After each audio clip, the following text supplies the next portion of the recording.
and welcome to the channel today.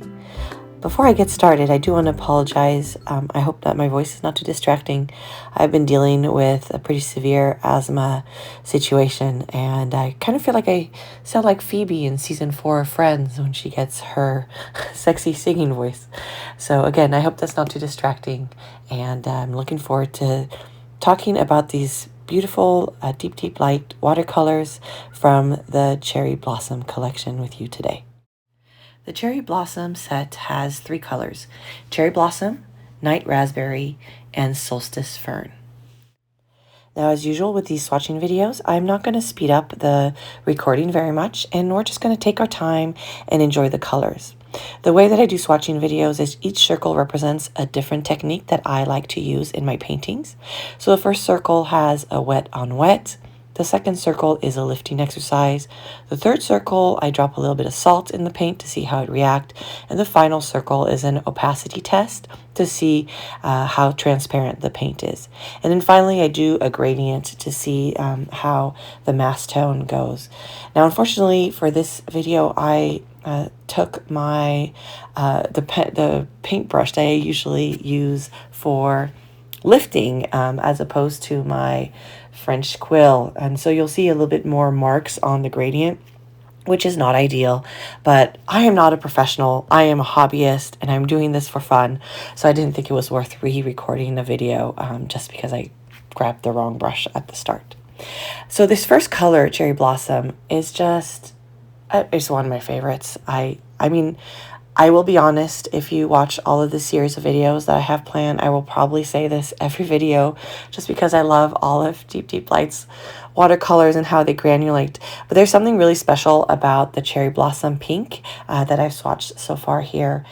It is just the perfect color for cherry blossoms. My grandmother in her yard had this beautiful cherry blossom tree, and it would bloom every spring, and there's just something special about that baby pink that just has a little bit of that undertone of purple, and in my opinion, Deep Light has captured it beautifully here. And the second color that I'm swatching is Night Raspberry, and this is just a gorgeous color. It almost has an indigo feel, but then as you add more water, it goes into this very light blue, but then if it's really concentrated, it almost looks like a deep plum.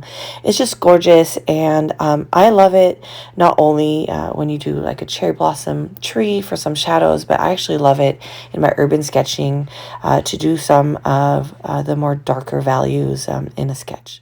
Also, out of these 3 colors of the set, it is the one that reacted the most with the salt, and really beautiful blooms with some light plum undertones, really fun to use with the salt.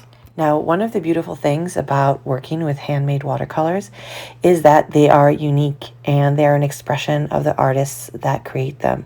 And in Deep Light's case, those artists are Agnes and Dana, and if you head to their website, you can learn more about their process, as well as if you follow them on Instagram. But what I'm going to be doing here is comparing the version of Solstice Green from 2021 and Solstice Green from 2022. This is one of the things that working with handmade watercolors brings you. It's kind of that fun difference. They're not mass produced, and you might not always get the exact same thing from year to year based on how the artist is creating their watercolor paints. The wonderful thing about Deep Light is the passion that the paint makers put into creating their handmade watercolors. And so they are very communicative and aware of any of the differences in their small batch watercolor paints, because the colors are kind of like friends for them. And if you follow them on Instagram, you can kind of see that story developing. Their pigment stories are really fun to follow. And so when they actually made their 2022 batch of Solstice Fern, they made a post on their Facebook and on their Instagram detailing the differences between the 2 sets of colors. Now, in some cases, you might see a lot of difference. I think in the case of Solstice Fern, one of the colors is a little bit less yellow in the granulation, and I'll show you that once the watercolor has dried. But overall, I think that you will agree with me that the 2 colors are very similar, and I don't know that that would be off-putting to anybody if they got the 2000 2021 or 2022 version of Solstice Fern. Now let's talk a little bit about Solstice Fern. I really think that this is a must in any palette, especially if you love painting florals. Personally, I love to use this color as the first base, any sort of leaf, and then do some lifting, or use the more concentrated mass tone to actually paint shadows on leaves or on plants. It's really the perfect color to do that. So the colors have dried enough now to notice that 21, which is the top Solstice Fern, is a little bit more yellow than the bottom one, which is 22, but overall very similar and similar use cases in paintings. Okay, so let's lift the color and see how malleable each of these colors are. Cherry Blossom lifted very well. I left just a tiny little bit of color behind, but nothing much, especially once I used a little bit of paper towel. Now, I didn't want to do the lifting test because this beautiful bloom in the middle of Night Raspberry, so I moved the line a little bit to the side. Night Raspberry is a little bit more staining than the other colors. It leaves behind a little bit of pigment of, I would say, violet and blue behind. So definitely a little bit more staining color, something to keep in mind. And then you'll see Solstice Fern, both colors lifted pretty well, leaving behind some yellow undertones. And for me, you know, especially when you're doing leaves and leaf veins, that's actually a really nice feature to leave a little bit of color behind in the painting itself. Now, I'm a beginner painter, so it's really important for me to figure out how paints lift, not only to create like 3D effects, like veins in leaves, but also to correct mistakes, which, you know, I am still doing and learning with each of these mistakes. Now, if I look at my collection of colors and compare them to what I have here, there's really one color that stands out that is more similar, and that is the color of Undersea Green from Daniel Smith. I would say is comparative, or you can replace it in your palette with this Solstice Fern. That was the closest color that I could find. Now, Cherry Blossom is a unique color in my collection. Even in my ocean paper watercolors, I don't have anything similar. But I did find something similar in my Daniel Smith collection. And Night Raspberry is a less granulating version, I would say, of Daniel Smith's Solidite Genuine. Apologies if I mispronounced that. Now let's look at light fastness. You'll see here that Night Raspberry and Solstice Fern are very light fast, but Cherry Blossom is not. And this is actually something that I found on my online research is very common with any pinks because they're diluted reds.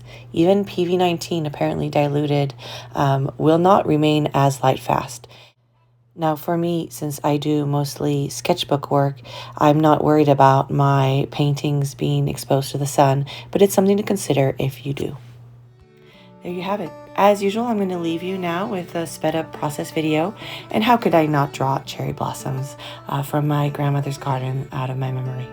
Please enjoy the video and let me know in the comments below if you spot my mistakes and corrections and if you would have done anything differently.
hope you enjoyed this quick project. If you liked the video, please do like, share, and subscribe. Thank you so much, and I'll see you next time on the channel. Have a great day.